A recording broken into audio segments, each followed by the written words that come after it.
I'm Marilyn, a widowed mother from Oregon, and for 3 years my life revolved around a single dream. I wanted to take my family to Hawaii, not just for the beaches or the sun, but to give them something I thought we had lost, a sense of belonging. After James died, the house became quiet in a way that no amount of music or television could fill, so I began to imagine a week under the same sky where my children and grandchildren could see what he had loved.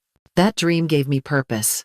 Every time I skipped a lunch out or sold an old piece of furniture online, I tucked the money into a jar at the back of my kitchen cabinet. I called it my dream jar, though no one knew it existed but me. The jar grew heavier month after month. I added a little from my tutoring jobs, a little from birthday checks, and slowly it became a fund large enough to cover everything. I booked a beachfront villa with enough space for everyone. I reserved flights, transfers, snorkeling lessons, and even wheelchair access for my daughter-in-law's mother. I bought matching t-shirts printed with the words, "Family is forever." I didn't tell anyone about the small sacrifices behind each payment. I just smiled when the confirmations came in, imagining the look on my grandchildren's faces when they saw the ocean for the first time. Preparing for the trip became its own ritual. On my kitchen table, I lined up small zippered bags, one for each grandchild, and tucked inside travel-size sunscreen, seashell stickers, and keychains engraved with Aloha and Grandma loves you. I wrapped them with tape until my fingers felt sticky and my eyes blurred. I placed a photo of James in my suitcase, the one of him laughing with his head thrown back, sun in his hair. 2 old sundresses went on top, their colors faded but still soft from the years. I wanted to stand barefoot on the sand at sunset, holding his picture, while my grandchildren asked about the man who had brought me there first. Every detail was planned. The villa had a fire pit, so we could light candles one by one and speak his name aloud. I had imagined us holding hands in a circle, while the waves whispered nearby. I pictured Nathan looking at me with gratitude, maybe remembering the boy who once made me Mother's Day cards that brought me to tears. In my mind, the trip would heal the little fractures that had grown between us since he married Tanya. It was late at night when the text arrived. I had just finished sealing the last souvenir bag and was wiping the table clean. The house hummed with the sound of the refrigerator. My reading glasses sat at the edge of my nose. The phone buzzed, and I picked it up expecting a question about the trip or a thank you. Instead, I saw the words that would end 3 years of quiet sacrifice. You won't be joining us. My wife prefers to keep it only to her family. I stared at the screen, unsure if I had read it correctly. My heart thudded, but my hands stayed still. Another message arrived. Don't take it the wrong way. It's not personal. It's just simpler this way. You've already done your part by paying. The glow of the screen faded as I placed the phone face down. I did not reply. The kitchen felt colder even though nothing had changed. My suitcase sat open in the corner with James's photo peeking out. All the little plans I had made, the t-shirts, the candle, the gifts, lay scattered like pieces of a story that no longer belonged to me. I thought of Tanya correcting me in front of the kids, of being left out of group photos, of the holiday dinners hosted somewhere else. Each memory rose like a quiet wave, not loud enough to drown me, but steady enough to pull me under. I wanted to call Nathan to hear his voice and ask why, but the words felt heavy. Please let me come. That hurts. You've changed. All of them stuck in my throat. I had already given them everything I could. To beg for a seat at a table I had built felt like a second betrayal. So I sat at the kitchen table with my hands on the wood I had scrubbed earlier that evening and listened to the clock tick toward midnight. In that moment, the dream jar felt like a jar of sand, something slipping away between my fingers. I had imagined this trip would heal us.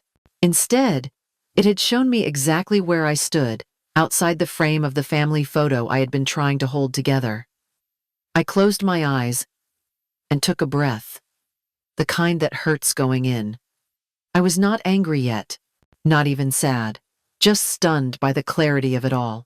I sat with the phone face down, and the silence in the kitchen felt heavier than the text itself. For a moment, I thought maybe I had misunderstood, that there had been some mistake, that my name was on another list or another email. I opened my laptop and went to the folder where every booking confirmation lived. Page after page showed the villa reservation, the flights, the rental car, and the excursions. I scrolled slowly until the names appeared. 8 in neat rows, none of them mine. Not Marilyn, not Mom, just Nathan, Tanya, their children, Tanya's parents, Tanya's sister, and her boyfriend. I zoomed in as if that could make a hidden entry appear. But there was nothing. My heart didn't race. It sank. I stared at the cursor blinking on the screen and thought about how many nights I had stayed up checking these details to make sure everything would be perfect for them. I thought about the small sacrifices I had kept to myself. How many times I had said no to a coffee with a friend so I could put another $10 in the jar. I had told myself it was worth it because this trip would bring us back together. Seeing my name missing from the guest list made all of that effort feel like dust. As the screen glowed, memories came in sharp flashes. Last Christmas, when they all wore matching red sweaters with white trees, mine was the only blue one. Nathan had brushed it off with a smile, saying, I wasn't into that stuff. But I had been. No one had told me about the matching sweaters. I had just shown up and tried to blend in. Another Thanksgiving, when Tanya asked for a photo of just the kids, and then just their family unit. By the time they were done, there was no time for one with me. I had stood there holding a dish of potatoes while everyone moved on. The first time it happened, I told myself it was an oversight. The second time, I tried to laugh about it. The third time, I started to notice a pattern. Tanya's voice corrected me in front of the children. Her eyes flicked past me at dinner, as if I were an empty chair. The way Nathan began hosting holidays at her mother's house without telling me until the last minute. It wasn't loud or cruel. It was quiet, like erasing someone from a photo, little by little, until they become a blur. Looking at the booking details, I realized the vacation was only the latest version of something that had been happening for years. I had poured myself into their lives, thinking love would be enough to hold my place. They had been quietly moving me to the edges, making a space where I was present enough to pay but absent enough not to be seen. I felt a strange kind of shame, not because I had done something wrong, but because I had been so sure that this trip was different. I closed my eyes and remembered the night James and I had promised each other that family would always come first. He had believed in that promise so fiercely, and so had I. After he died, I tried to keep it alive by showing up for every holiday, by mailing gifts, by planning this trip. Seeing my name missing from the list felt like watching that promise dissolve. My hands hovered over the keyboard, but there was nothing to type, no defense, no plea.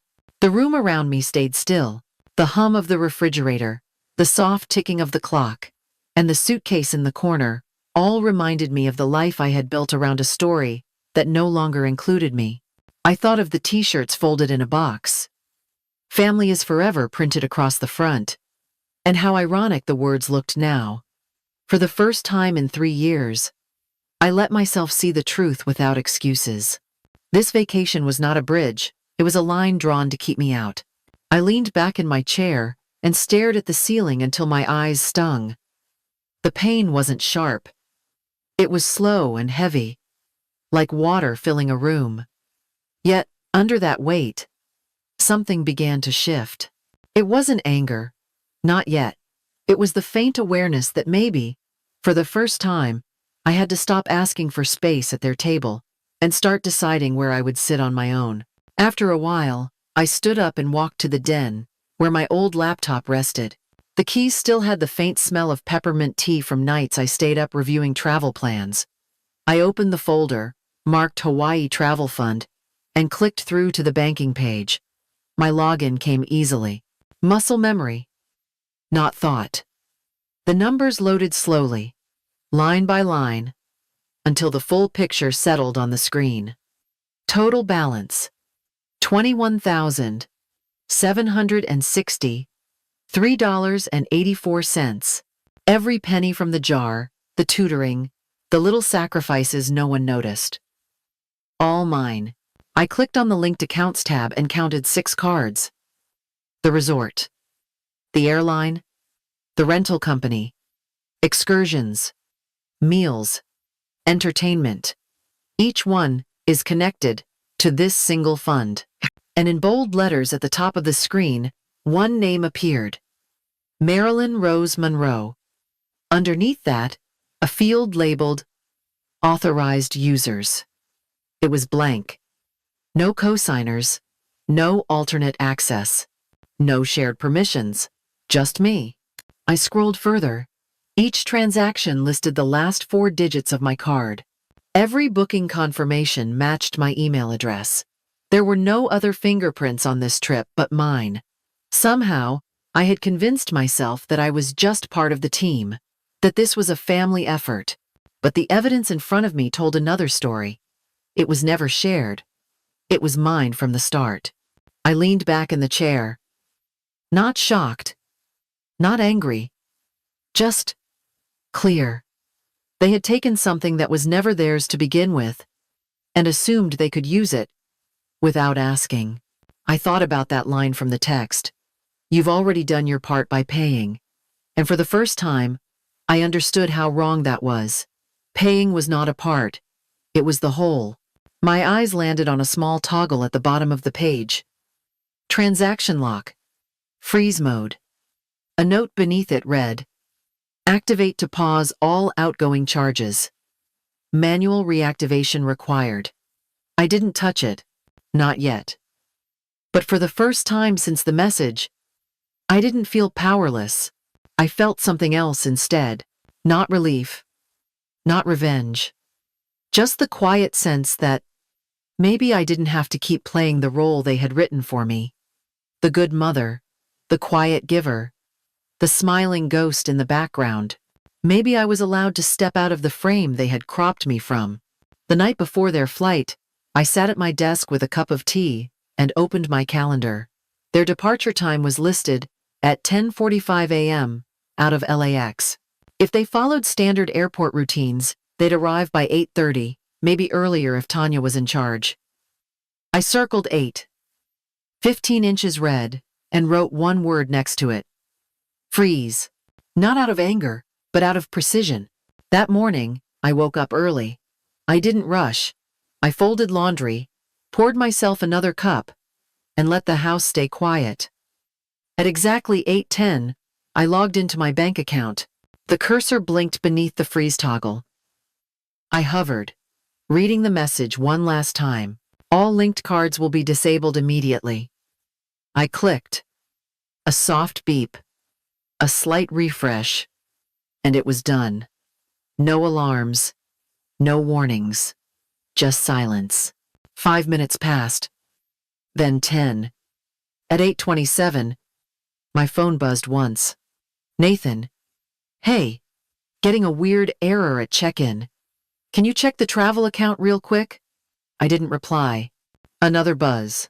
Then another. It's saying the card was declined multiple times. You see anything on your end? I placed the phone face down. The calls started at 8:42. First, one every 10 minutes, then faster. I let them all go to voicemail. I walked to the window and looked out at the garden James once built. The leaves moved gently in the breeze. My tea had gone lukewarm, but I drank it anyway. More messages. Mom, please. The kids are freaking out. Just tell me if something happened to the account. Then came Tanya's voice, tight and clipped. We need answers. Now. I didn't move. I sat in James's old chair and ran my thumb along the armrest he used to tap when he was thinking. At 9:11, another voicemail. Nathan again. Lower this time. Rushed. Mom, I don't know what you did, but if this is because of the text, can we please talk? No. Sorry. No, we were wrong. Just an offer to talk, now that things had collapsed. An email appeared at 9:34. Subject. Booking cancellation request confirmed. The villa was officially undone. The charges were reversed. Every plan they had built on my money disappeared with one silent decision. I took a deep breath and let the moment settle. At 10:05, a group photo popped up on Tanya's social media. The kids were smiling, unaware. Nathan flashed a peace sign. The caption read, "Off to paradise. Family only." The last part didn't sting this time. It simply confirmed everything I had already accepted. By the time the clock hit 10:45, my phone had 27 missed calls. I turned it off. I closed the banking tab and opened a fresh document on my laptop. I titled it, "Those Who Deserve to Be Seen." They boarded their flight that morning with carry-ons, straw hats, and an air of confidence. But confidence can't swipe a card. They had packed for paradise and planned for joy, but forgot to secure the one thing their entire trip depended on: trust. And they had none left with me. I wasn't smiling when I froze the account. I wasn't gloating when the calls came in. I simply breathed easier, because for the first time, they were experiencing the silence I had lived in for years. The difference was that mine had been full of hope. Theirs now was full of consequence. After the final email from the resort confirmed the cancellation, I closed my laptop and let the room stay still. There was no celebration, no smugness, just a sense of space opening up inside me, the kind that comes when you finally stop holding your breath. I realized then that this trip was never truly for them. It had always been about a memory, a promise, a desire to feel connected again. But they didn't want that. They wanted the perks, not the presents, and now I didn't want to give either. I opened a new spreadsheet and stared at the blank screen. The cursor blinked softly, like it was waiting for me to speak the truth for the first time. At the top, I typed a new title, "Those Who Deserve to Be Seen." Then I began listing names. Carol from church, who hadn't left Oregon since her husband passed. Beverly, who once cared for her brother for 6 years and never spoke of her own needs. Louise, who always brought cookies to every potluck, but never received an invitation herself. Each name felt like a thread pulling me forward. This wouldn't be a vacation built on guilt or expectation. It would be one rooted in recognition. I didn't want to prove anything anymore. I wanted to restore something, not for them, for me, and for women like me who had given so much without ever asking to be seen. I stared at the screen and felt a quiet strength return. I didn't need to reclaim a place in their story. I could write a better one. One where no one had to earn love through sacrifice.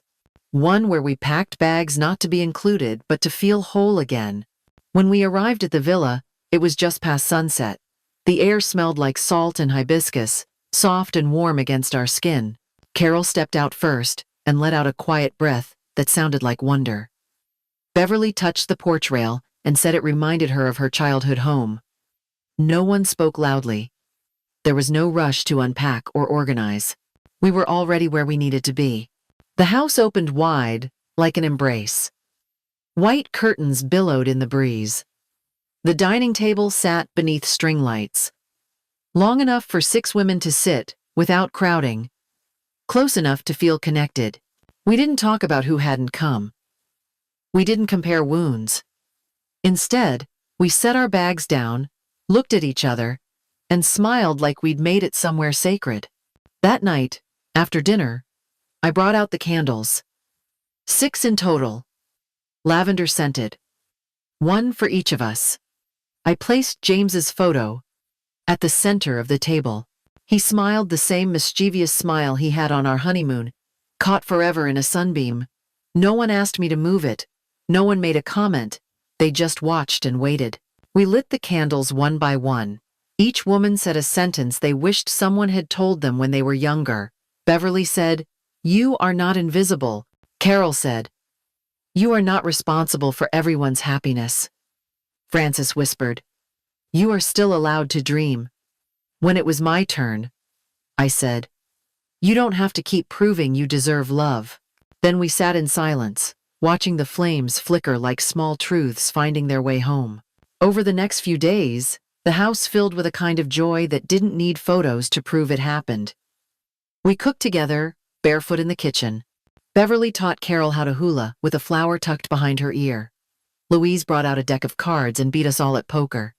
Nora sat by the open window every morning and wrote postcards addressed to herself. We took long walks along the beach. stopping to collect shells or sit quietly with the waves at our feet. One afternoon, Francis found a smooth stone shaped like a heart and slipped it into my palm without a word.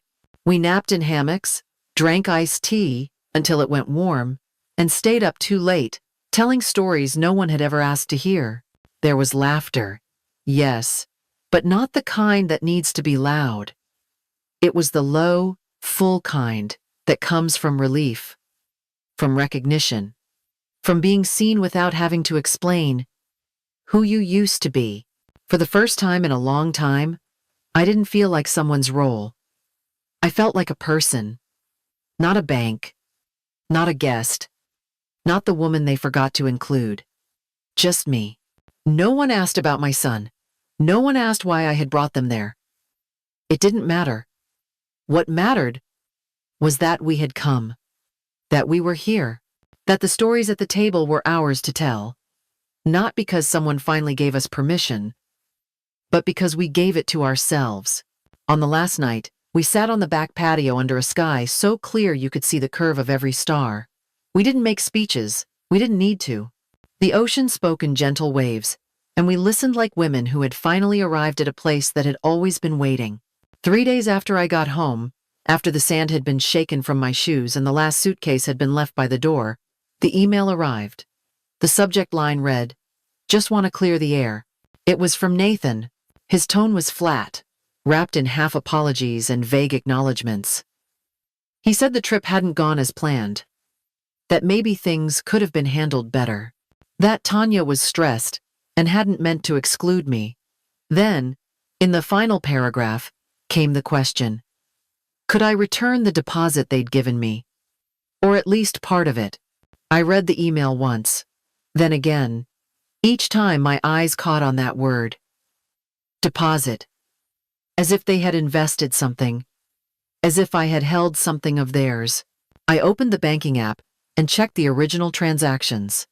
Every line showed my name, my account, my sacrifice. They hadn't deposited anything but assumption. Assumption that I would pay, would stay silent, would remain grateful for being needed, even when I was no longer wanted. I didn't reply. Not because I was angry, but because I no longer needed to explain. Love is not a transaction. It's not something to be traded when convenient. Respect is the minimum, and what they gave me wasn't respect. It was expectation dressed as entitlement. I closed the laptop gently, stood up, and poured myself a glass of iced tea. Outside, the garden was in bloom, quiet and alive. I watched a bird dart through the trees and felt a calm that didn't ask for anyone's permission. I didn't send money. I didn't send words. I simply kept what was mine, not out of revenge, but because I had finally learned the difference between giving from love and being taken from without it. If you've ever felt like the world forgot you, like you gave everything and still got left out, I want you to know you're not alone. You're not invisible. Your story matters, and it deserves to be heard. I told mine not for revenge, but for release. And maybe, just maybe, to remind someone like you that saying no can be the start of something beautiful. If this touched a part of you, I hope you'll share your story in the comments. Or subscribe and stay with me a while. There's more healing where this came from.